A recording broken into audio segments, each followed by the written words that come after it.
bayot, so for today's video, andito nga ako ngayon sa Catbalogan. Kasama ko nga aking mga kaibigan at nagpunta kami ng Jollibee para nga kumain. Kaya naman samahan niyo sila bayot, let's go!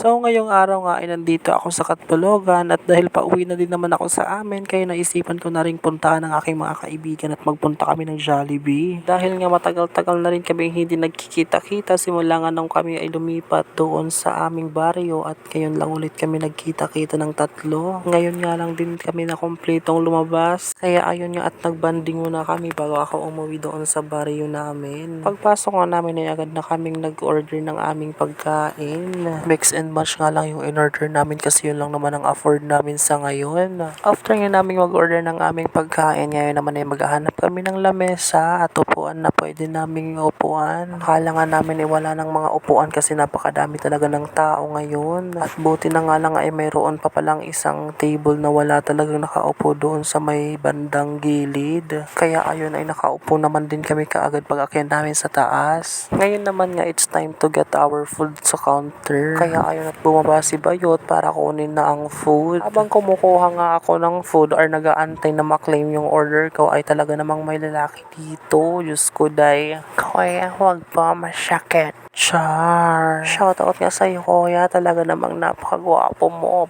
Pak na pak. Eme. Siguro nakasya ni Kuya Haakay natawahiya. Hala ka. So guys, i-decline na naman na naman the order kay mag-open.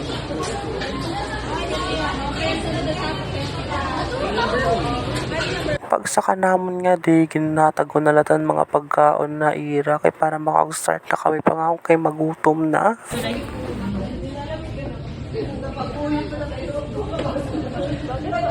Salamat po. Pagkatapos namon kumaon, ininga din yung part nagchika-chika na kamihan mga chika nga na miss namon. Kaya ito kunyawari kayo magkikirig tamaihan nga panahon. Nagpinanlibak, nagpinantamay, nagpinandamayhan mga kalaganan mamahuway, na nga turog, nga rin na mamag-ari nga sa char. Pero mga bayot, aminin nyo na asugad luwat kamuhiton kapag nag-uurobod kamit imo mga kasangkayan, ayaw kamon ka mga pa-plastic. Uy bayot, pag pinanaway, nano ka? Balit mga bayot, hanggang dito na lang ang ating video for today's video at kung hindi ka pa nga nakapag-follow sa akin, mag-follow ka na. I-share mo na rin ang video ito at mag-comment ka na lang sa baba at i-like mo na ang video ito. Nakakatulong yan para ako ay yumaman. Eme. Kay balito, siya talaga kita ito pag nag-uuropod. Eme. So yun na nga mga bayot, hanggang dito na lamang ang ating video for today's video. See you next time. Bye bye guys. Love you.